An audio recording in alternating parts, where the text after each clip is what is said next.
Magandang araw po sa inyong lahat mga kababayan at welcome back dito po sa Pinas News Review at ito nga, naleksyonan na, napikon kay Marcoleta, Blue Ribbon inutila, Senator Robin Padilla sumabog sa galeta. Yan po mga kababayan ang ating aalamin at bibigyan ng reaksyon sa video ito.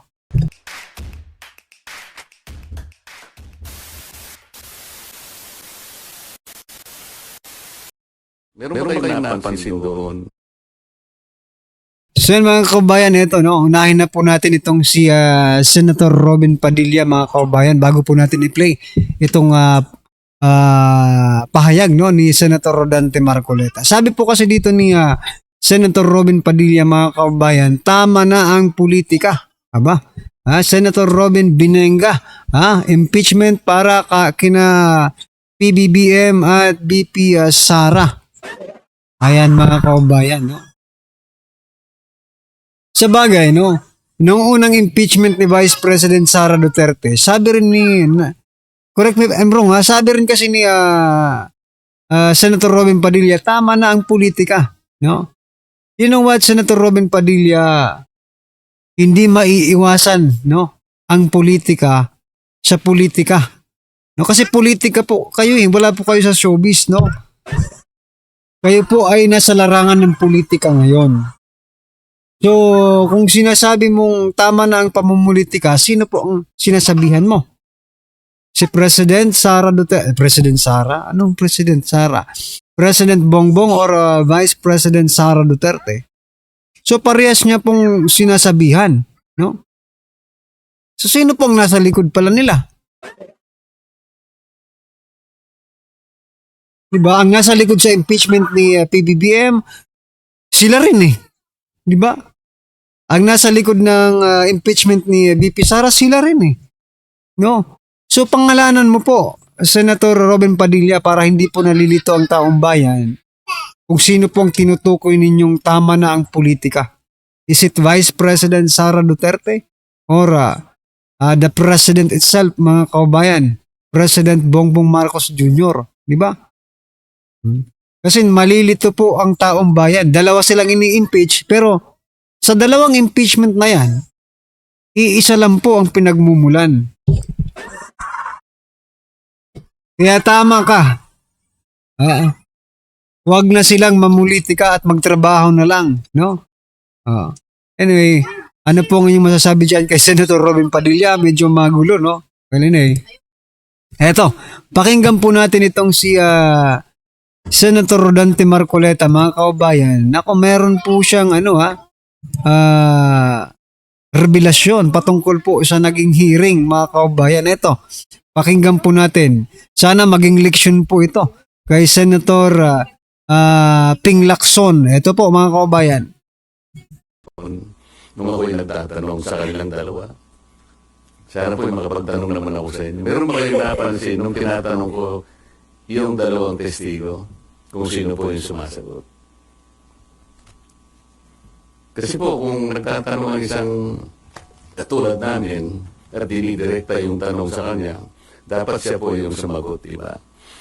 Iwanan na po natin yung kung hindi nyo napansin. Ngayon ko lang sabihin dito, tinatanong ko po siya, bakit kaya kayo napunta doon kung ang inyong layunin lang pala ay ituro yung Diskaya na sila pala yung ginamit na nagpapaalis sa kanila dahil yun daw bagong may-ari, kailangan na yung bahay at humihingi sila ng ilang panahon pa lang dahil napakahirap maglipat ng kanilang mga gamit. So yung pala si Diskaya lang pala yung itinuturo na siya yung nandun. Ayaw namang aminin ni Diskaya na hindi nga ako nakapunta dyan sa South Forbes na yan. Ba't ako na naman ang tinuturo ninyo? Pwede ko bang malaman, kayo po nagtuturo kayo, nakatakip ang mukha nyo. Ako po nang tinuturo nyo, wala pang karapatan na makita ko man lang ang mukha nyo. Ayaw po, hindi rin pinaalis yung mga maskara. Pero isa pong importante doon na dapat napansin nyo, yung sinabi nilang address, 30 Tamarin Street. Kung napapansin nyo, yun ay bahagi ng paglalahad ni Saldico na sinabi niya yung isang 1 billion pesos ay doon i-deliver Kasi yun ang drop-off point na sabi niya, ni Martin Romualdez sa akin, diyan mo dalhin. So, tama rin. Ang gusto ko sana dapat mayroong mga tanong pa doon eh. Bakit hindi natin tawagin kung sino yung may-ari? Nasaan yung kontrata nasaan yung discontract? Di ba? Nabanggit lang ang pangalan ni Martin Romualdez. Natapos na kami. Ang ini-establish pala nila na si Diskaya pumunta ron para sabihin na yung bagong may-ari, pinaalis na sila. Oo nga, di ba pinangalanan po ni Senator Ping Lacson yung may-ari, mga kababayan? Alam pala ni Senator Ping Lacson yung yung may-ari. Bakit hindi nila inimbitahan ng personal, mga kababayan? So talagang drama lang po yung ginawa ni Senator Ping Lacson eh. No? Anong weight doon, sir? Yun nga. Wala. Kaya gusto ko mapansin ninyo lahat. Bakit kinailangan pumunta pa sila? Yun lang ang gagawin natin. Ang mga tao, hindi ganoon ang expectation po nila eh. Kaya po siguro napilitan kami na maglabas na ng minority report. Hindi nila sa kung ano pa mamabagay. Ang mga tao po kasi nagtatanong. Ano po ba nangyayari na dyan? Simula po nung ako'y nawala na po na chairman at napalitan na po.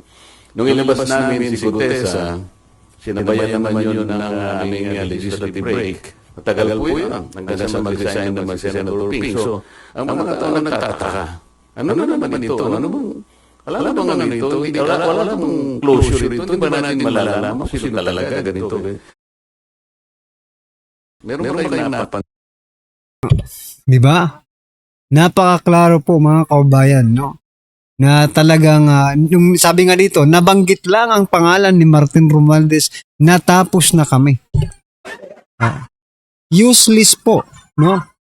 Yung ipinakita ni Senator Ping Lacson, akala pa naman natin sa pagbabalik po ng Blue Ribbon ay may makakamtan na ang taong bayan, may hustisyang makakamit ang taong bayan. Wala pala.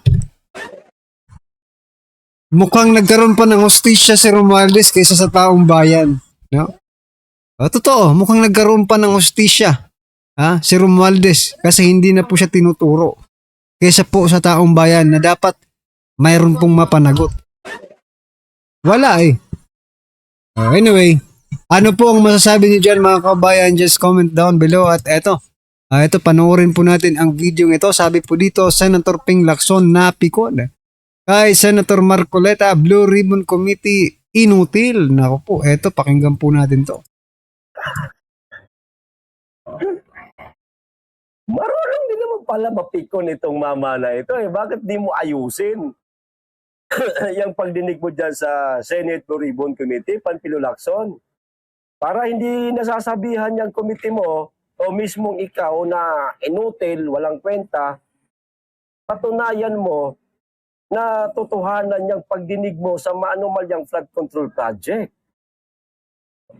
Yung mga mastermind na kilala na ng ating mga kababayan, pangalanan mo, idamit mo.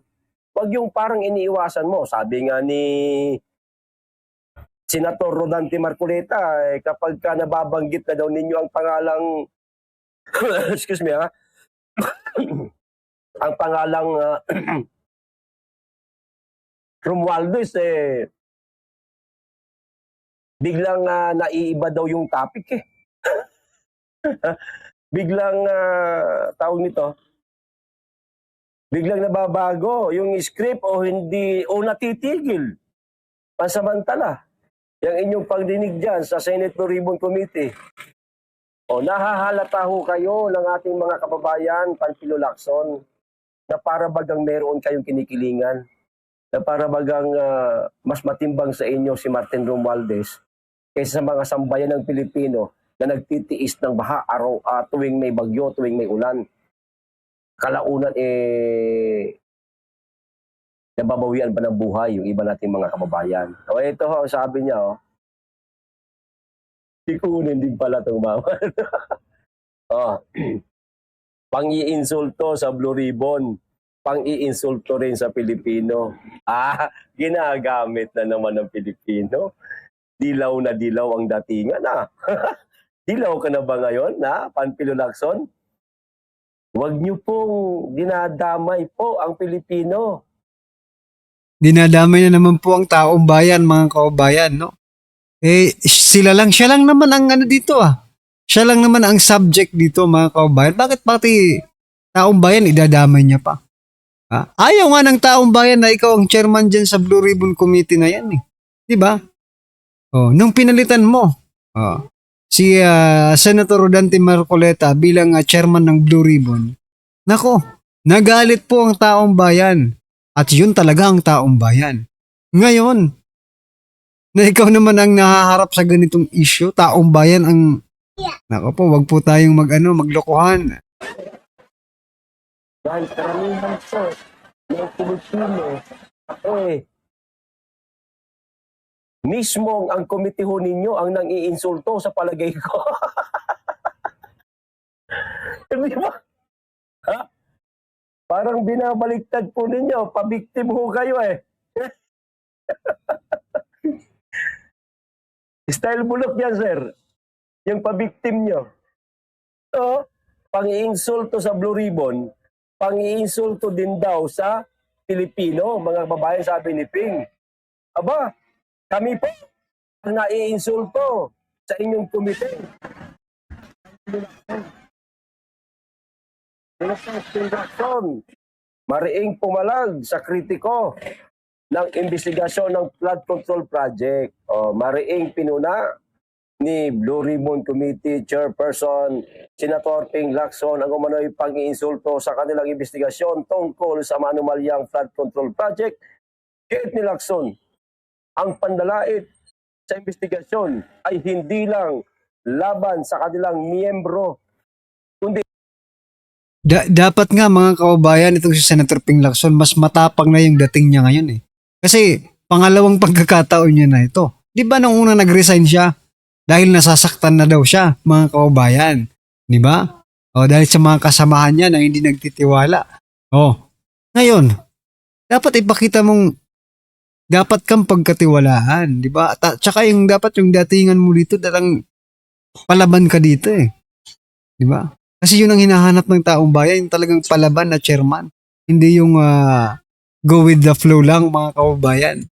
isang insulto rin sa mga Pilipinong sumusubaybay sa kanilang pagdinig. Oo, sumusubaybay po kaming sa bayan ng Pilipino, Panpilo Lacson, sa inyong pagdinig.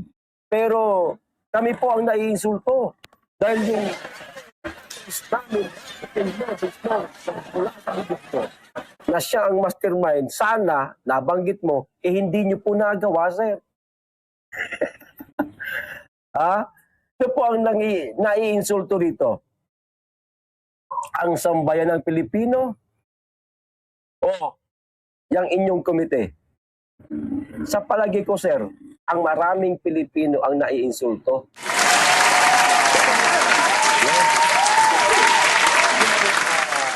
Lalo na ikaw, kasi ikaw ang chairman ng Senate Blue Ribbon eh. Nasasaktan ka lang, sir. Kasi masakit talaga ang binitawan ng mga salita ng ating mga kababayan. Totoo naman yan. Di ba? Bakit hindi niyo po kayang pangalanan si Gutesa? Si Gutesa, si Martin Romualdez. Sinabi na po ni Gutesa, kasabwat si Romualdez, sinabi na rin ni Saldico. Ano pa ba kulang? Kinakailangan si Marcos mismo ang magsasabi na sangkot yung pinsan niya? Hindi na siguro kailangan. Pero, itong ating mga kababayan na nagsasabi lang ng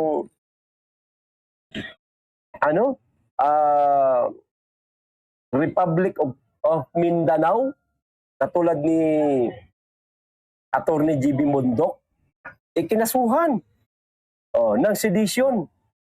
Di ba? Nag-post lang naman sa kanyang social media account, nagpahayag lang naman na nananais niya na maging Republic of Mindanao o secession for Mindanao. Di ba?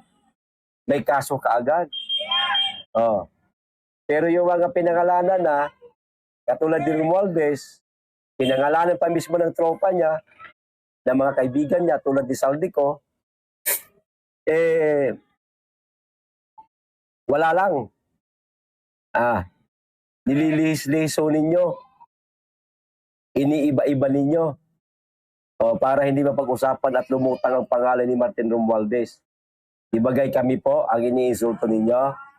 Kaming Pilipino ang iniinsulto ng inyong komite. Isa ka na rin sa mga nangiinsulto sa amin sa palagay ko. Yun ang nararamdaman ko.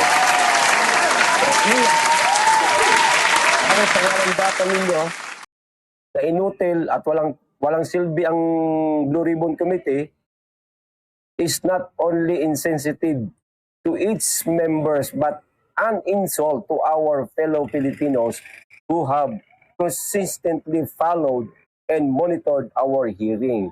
Ayon kay Lacson, ang ganitong klase ng panlalait ay naglalayong pahinain ang kredibilidad ng komite at ikuble ang tunay na katotohanan sa likod ng proyekto. Sir, May credibility pa ba mga kababayan ang Blue Ribbon Committee?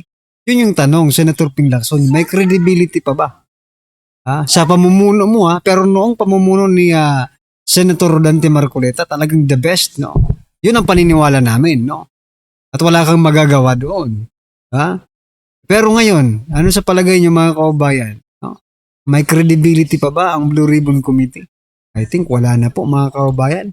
Mukhang mas lalong lumalabo nga ang investigasyon no? Imbis na malapit na sa big fish, nako, wala, lumalayo tuloy mga kababayan. Grabe. Well, anyway, ano po ang inyong opinion, reaksyon patungkol po sa video nito mga kababayan? Just comment down below. Ayan, maraming salamat po. Please don't forget to like the video. Maraming salamat po.